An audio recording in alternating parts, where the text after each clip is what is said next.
Hi everyone, welcome back to another tutorial from Apps Academy. Today in this episode we will be learning how to sign out of your Bolt application on your smartphone. Signing out of Bolt is useful if you're switching devices, troubleshooting, or sharing your phone safely. So let's get started. First of all, launch open the Bolt application on your device and make sure that you're logged into your account.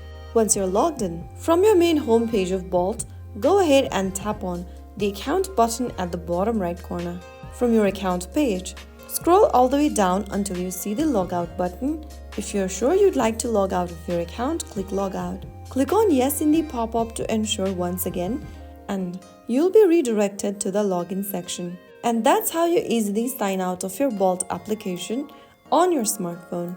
If you found the video helpful, don't forget to like, share, and subscribe to our channel. I will be back again in the next episode. Thanks for watching.